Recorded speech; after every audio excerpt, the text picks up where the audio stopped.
A lot of fun getting into arguments you feel very passionate about, whether you're a liberal that falls left of the political spectrum or if you're a conservative like myself that falls right of the political spectrum.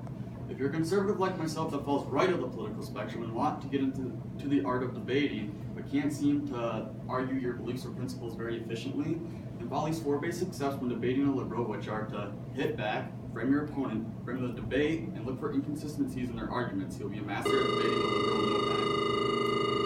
So the first step in debating a liberal is to hit back. You cannot run away from the argument. If you plan on going into politics at all, you need to walk into the fire and embrace the flames. You'll become the focal point of attention for about 10 minutes, and trust me, it can be a lot of fun, despite the occasional death threat. And by occasional, I mean constant. But no, if you're not having fun, you're not doing it right. History shows that candidates that tend to have fun tend to win. So for example, you hear a remark towards you that because you may support Donald Trump, you support an incompetent racist moron. Okay, so the way you would walk into the flames here, the way you would become the focal point of attention would be by responding with, I know, it's so horrible, isn't it? The stock market is at a record high, the unemployment rate is at a record low, Black and Hispanic homeownership is at a 50-year high, illegal immigration is down to 60%, and he reached 3% GDP growth in his first year of office, and Obama couldn't reach that in his full 8 years of office. So horrible, isn't it? Now you're the focal point of attention. The next step is to frame your opponent. The chief tactic of the left is that, as a conservative, you're not a good person. They like to argue based on characteristics, feelings, and emotions, where on the right, we like to argue based on policy. The truth is, leftism really doesn't do a whole lot for the world. It's a philosophy of taking and stealing and voting for people to put a gun to somebody else's head, take from you for their own personal betterment. Socialism is the most selfish philosophy there is. It's this basic notion that I'm breathing, therefore you owe me crap. The way they deter away from that is by saying they're better than you. They are a better person and morally superior. Your job is to rip that facade away from them. So for example, let's say you're debating Bernie Sanders. Bernie Sanders likes to give this notion that if you oppose him, do you not care about the poor enough? The way you would frame Bernie Sanders here is by responding with, Bernie, you like to sit on your high horse and preach about rules or fair share in society, but why was it that you honeymooned in the USSR?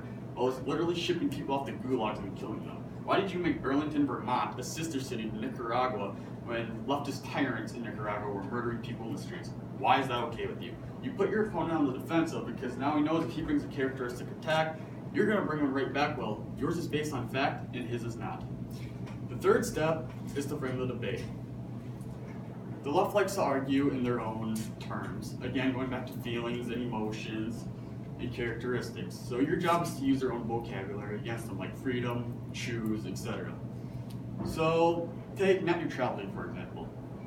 You may hear a remark towards you again that, why do you believe people should not have free and fair access to the internet? Well, the proper response as a conservative would be, why do you believe ISPs shouldn't have the freedom to choose what they want to charge you for the service they're providing you? That would be like me going to McDonald's and then demanding they give me free food because I should have free and fair access to their product. It doesn't make any sense. Again, you put your opponent on the defensive because now this is 2 different questions, and the second one is actually more significant because you're exposing their selfish atmosphere, which is they just want free stuff. Again, going back to the basic philosophy of socialism. The fourth and final step in debating a liberal is to look for inconsistencies in their arguments. I can personally say, in my own personal experience, while it's debating on social media or in person, that I can probably argue a liberal side of an argument just as well as I can argue my own conservative principles. Once you study and master their arguments, you're much more prepared and a lot less surprised when it comes to countering those arguments. Because if they said the agenda they really wanted to push, what they really meant, nobody likes that. So they hide in these patterns that are very inconsistent, and your job is to expose those inconsistencies. So take assault rifles, for example. They believe assault rifle bans are the best idea in the world, which doesn't make any sense because handguns are used in far more gun murders in America than any type of other gun. So again, the inconsistency here is they say assault rifles are bad because they kill lots of people. And again, stats show that handguns are used in far more murders. So why doesn't the left want to ban handguns? Well, in reality, they do want to ban handguns, but when you get them to admit that, it makes them feel uncomfortable because nobody actually wants to ban handguns, just like nobody actually wants to ban motorized vehicles, which is a much more significant cause of death in America than any type of gun. But again, you put your opponent on the defensive.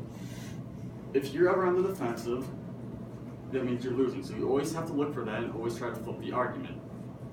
Now that you know the 4 basic steps in debating a liberal, which are to hit back, frame your opponent, frame the debate, and look for inconsistencies in their arguments, you'll be a master at debating a liberal in no time.